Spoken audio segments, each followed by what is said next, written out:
Assalamualaikum warahmatullahi wabarakatuh. Alhamdulillahil qawiyyi sultanuhu al-wadhihi burhanuhu al-mabsuti fil wujudi karamuhu wa ahsanuhu.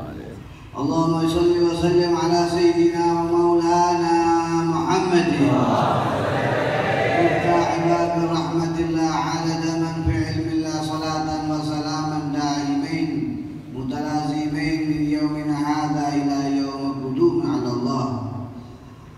Qala nabiyuna wa habibuna wa syafi'una wa qurratu a'yunina wa maulana Muhammad sallallahu alaihi wa alihi wasallam annahu qala Rasulullah adabani rabbi fa ahsana ta'dibi. Sadaqallahu wa rasuluh. Hadirin, kita telah mendengarkan yang Allah Subhanahu wa taala mengucapkan ma yantiqu 'anil hawa in huwa illa wahyu yuha. Tidaklah yang dikeluarkan dari Nabi semua datangnya wahyu dari Allah. Sebagaimana sabda Nabi kita Maulana Muhammad Rasulullah sallallahu alaihi wasallam mengucapkan adabani rabbi fa ahsana ta'dibi. Aku dididik oleh Tuhanku dengan sebaik-baiknya didikan. Lihat, gurunya Nabi Muhammad adalah Allah. Bukannya profesor, doktor, tapi gurunya Nabi Muhammad adalah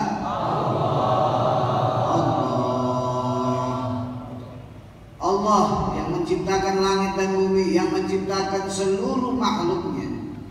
Beliau mendidik baginda kita Nabi besar Maulana Muhammad. Ringkas, saya tidak akan panjang lebar. Beliau tadi telah mengungkapkan apa yang beliau sabdakan. Sabda bukan koran, bukan media yang berubah besok hitam besok putih. Kadang tempat adu domba, kadang tempat kebaikan, tempat penghasutan, tempat bermacam-macam, berganti-ganti. Itulah media. Tapi ini adalah media akhirat, agar kita bisa berjumpa dengan Allah melalui junjungan kita Maulana Muhammad.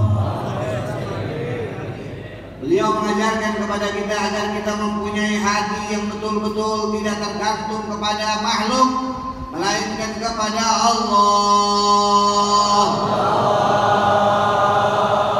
Tidak cinta kepada makhluk, melainkan cinta kepada Allah. Dan inilah ajaran baginda kita Nabi Yuna Maulana Muhammad.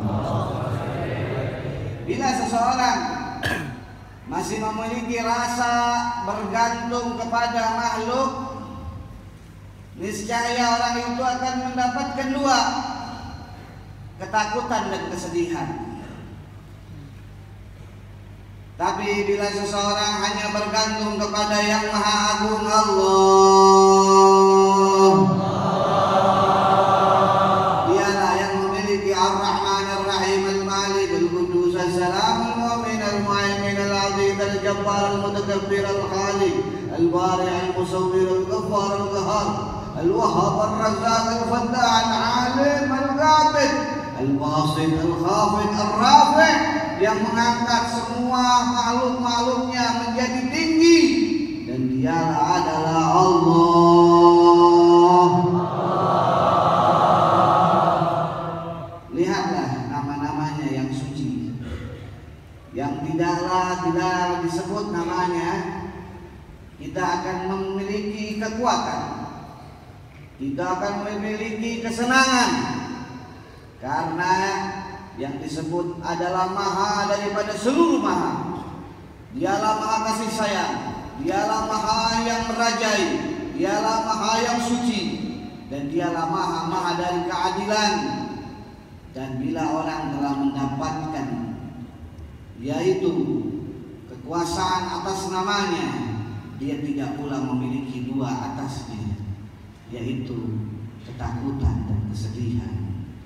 karena dia telah diberikan nama yang agung atas cahaya yang maha agung, yaitu cahaya Allah.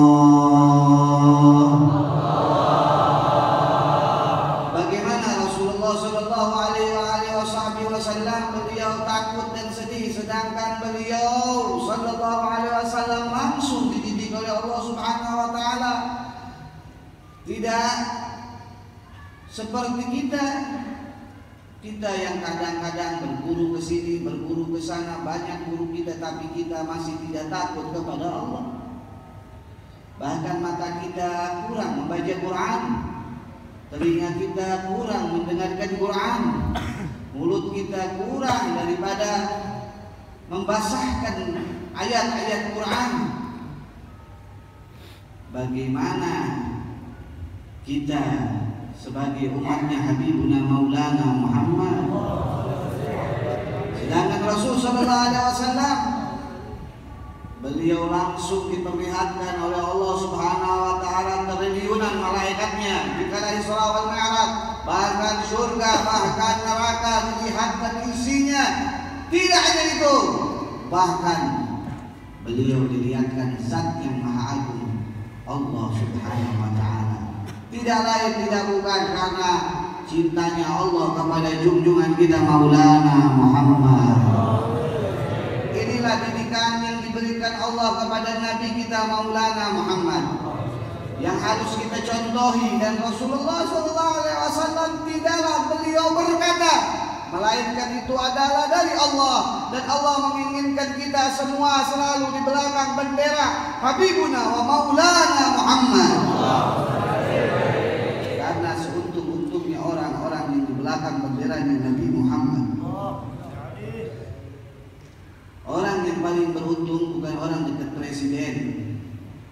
Orang yang beruntung bukan orang dekat dengan menteri-menteri, dekat pejabat-pejabat, dekat artis-artis. Tapi orang yang beruntung orang yang bisa berdekatan dengan Nabi Maulana Muhammad.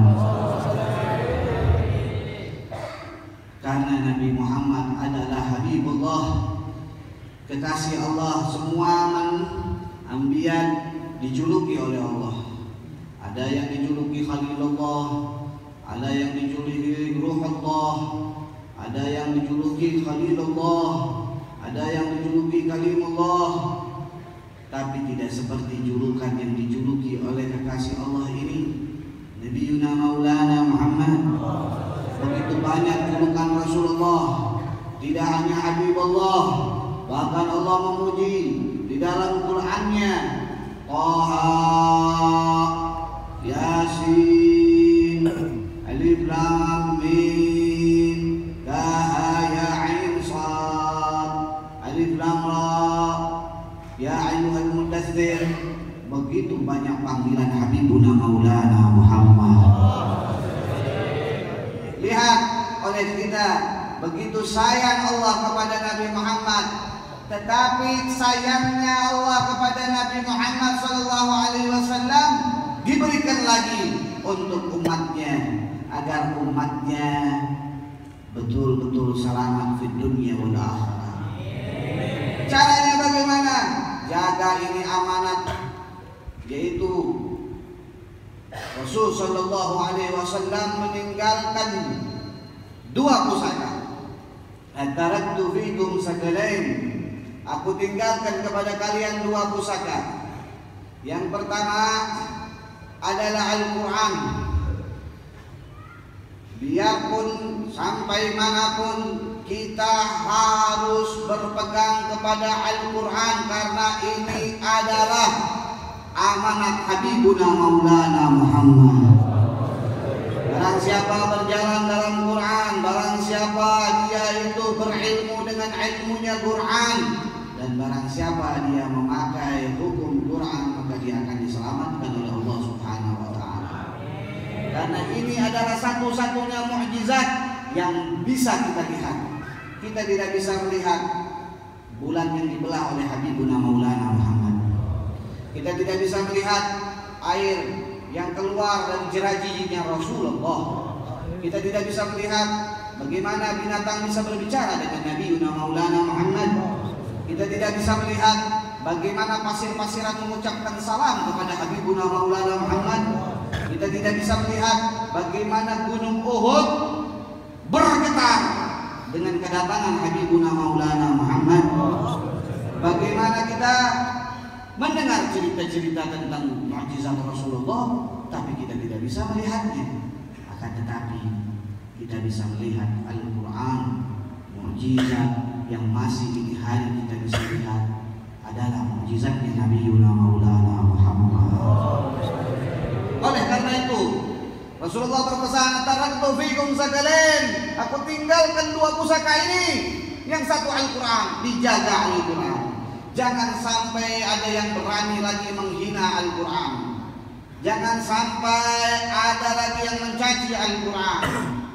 Dan bila ada hal itu terjadi, kita sebagai umatnya Habibuna Maulana Muhammad wajib membelanya. Wajib kita itu mempertaruhkan jiwa raga kita untuk apa yang telah disabdakan Nabi Muhammad SAW. Pusakanya Rasulullah, menjaga pusaka Rasulullah.